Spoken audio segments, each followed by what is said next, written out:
ഞാൻ ഇതിലേക്ക് ഇറങ്ങി വരുമ്പോൾ എനിക്കറിയാം എനിക്ക് നഷ്ടപ്പെടാൻ പോകുന്നത് എൻ്റെ സ്വകാര്യതയും എൻ്റെ വ്യക്തി. ഉമ്മൻചാണ്ടി സാറ് തുണി മാറുമ്പോൾ പോലും നിവേദനമായിട്ട് ആളുകൾ രണ്ട് സൈഡിലും നിൽക്കുമെന്നാണ് പറയണേ. അപ്പോൾ ഇത് ജനങ്ങളുടെ ഇടയിൽ പ്രവർത്തിക്കാൻ വേണ്ടി അതിനുള്ളൊരു ആർജവം വേണം, അതിനൊരു മനസ്സ് വേണം.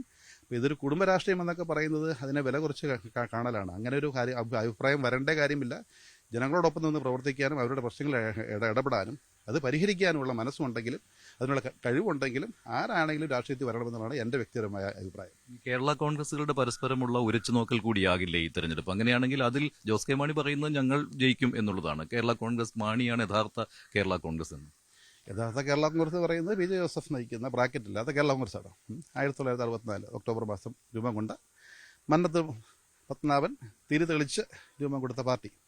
അതിൻ്റെ ചെയർമാൻ ഇപ്പോൾ പി ജെ ജോസഫാണ്. ഈ തെരഞ്ഞെടുപ്പ് ഫലം വരുമ്പോൾ നോക്കിയിരുന്ന് കണ്ടോളുക ഏത് കേരള കോൺഗ്രസ് ആയിരിക്കും ഈ കേരളത്തിൽ നിലനിൽക്കാൻ പോകുന്നത്. കാരണം ആത്യന്തികമായി സത്യത്തിനും നീതിക്കും ന്യായത്തിനും മാത്രമേ നിലനിൽപ്പുള്ളൂ. താൽക്കാലികമായിട്ടൊക്കെ പലർക്കും പല രീതിയിലൊക്കെ വിജയിക്കാൻ പറ്റും. പക്ഷേ സത്യത്തിന് വേണ്ടി നിലകൊള്ളുന്ന, ന്യായത്തിന് വേണ്ടി, നീതിക്ക് വേണ്ടി, വികസനത്തിന് വേണ്ടി നിലകൊള്ളുന്ന പാർട്ടി പി ജെ ജോസഫ് നേതൃത്വം കൊടുക്കുന്ന കേരള കോൺഗ്രസ്സാണ്.